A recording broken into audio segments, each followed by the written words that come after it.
West Indies Bangladesh প্রথম টি-20-তে হারা যেতে আপনি বাদ দেন, শেষ 10 ওভারে যখন বাংলাদেশের 100 কিছু বেশি রান দরকার তাওহিদ হৃদয় এবং তানজিম সাকিব উইকেটে, আপনি কি এটা একবারের জন্য বিশ্বাস করেছিলেন যে তারা আসলে ম্যাচটা জেতাতে পারবেন? আপনি কি বিশ্বাস করেছিলেন? সেটা সম্পূর্ণ আপনার ব্যাপার। আমি একবারের জন্য বিশ্বাস করিনি, কোনো কারণ নাই। যারা অপোনেন্ট কিভাবে ব্যাট করলো সেটা দেখেও বুঝলো না, শিখলো না, তাদের কাছ থেকে কোনো কিছু আশা করার আসলে নাই। ওয়েস্ট ইন্ডিয়ানরা আপনাদের চেয়ে কম পাওয়ার হিটার, তারাও কিন্তু প্রথম 10 ওভার রয়ে শয়ে খেলেছে, বুঝে শুনে ব্যাট করেছে। উল্টা পাল্টা কাট শট পুল শট খেলে আমি বিগ হিটার দেখাইতে চায় না। তারা ওয়েট করছে সুযোগের জন্য, সময়ের জন্য, বোলার টার্গেট করে মারছে। এই আলোচনাটা জরুরি। বাংলাদেশ হেরে গেছে, সেটা ঠিক আছে, হারতেই পারে, বাজেভাবে হেরেছে। মিডল অর্ডার বাজেভাবে কলাপস করেছে। আবারও সেই পুরনো ঘটনাটা আমি আগেও বলেছি, টি-20 হোক ওয়ানডে, বাংলাদেশের মিডল অর্ডার কলাপস করছে। গুরুত্বপূর্ণ প্রশ্নটা হচ্ছে, সাদা বলের ক্রিকেটে ওয়ানডে টি-20 দুই ফরম্যাটেই পুরো মিডল অর্ডারকে বাংলাদেশের রিপ্লেস করতে হবে কিনা। মিডল অর্ডার রিপ্লেস করতে হোক বা না হোক, বাংলাদেশ যেভাবে মিডল অর্ডারের ব্যর্থতায় ঢুকছে এটা অ্যালার্মিং। এই যে ওয়েস্ট ইন্ডিজের ব্যাটিং ইনিংসটা 165 করলো, শেষ 3 ওভারে তারা কত করলো? 51 রান করেছে। মুস্তাফিজের ওভারে 14, তাসকিনের ওভারে 15, শেষ ওভারে 22, 3টা ছক্কা।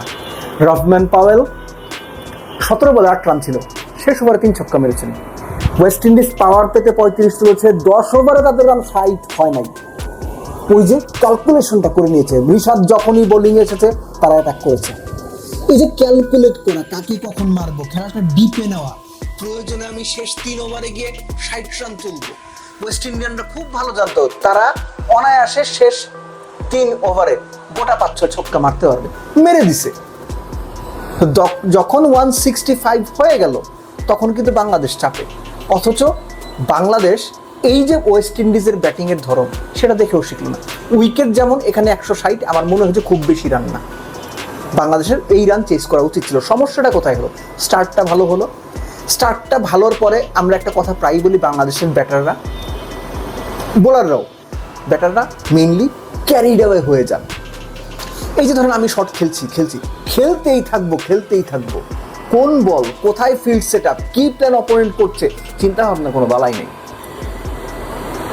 তামিম এত সুন্দর স্টার্ট করার পরেও মিস টাইমিংয়ে আউট হলেন। ক্যাচটা ভালো ছিল। সাইফ, আপনি দেখলেন আপনার ক্যাপ্টেন ইনডিসিশনে ভুগে আউট হয়েছেন।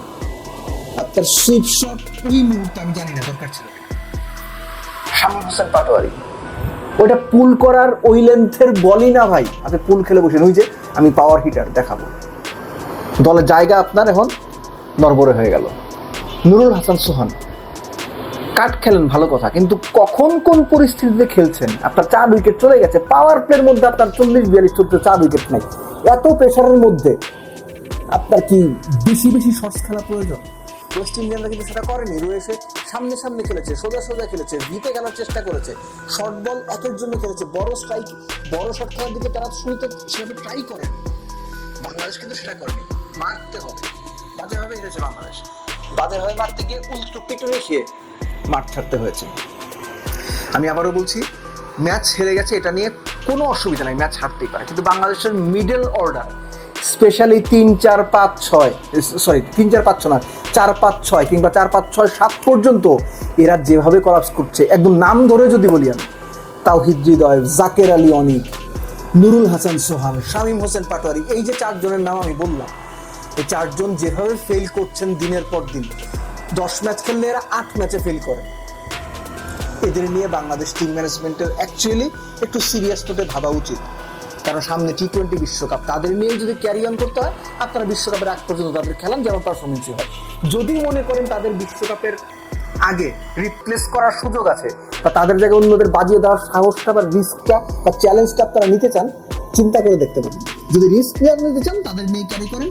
আর যদি মনে করেন যে না, এদের অবস্থা তো ভালো না, বিশ্বকাপে আবারও ভরাডুবি হবে, তাহলে কিছু নাম সামনে আছে, যেমন ইয়াসির আলী চৌধুরী, রাব্বি, আকবর আলী, এই নামগুলো নিয়ে একটু চিন্তা ভাবনা করতে পারেন। দলে আনতে হবে না।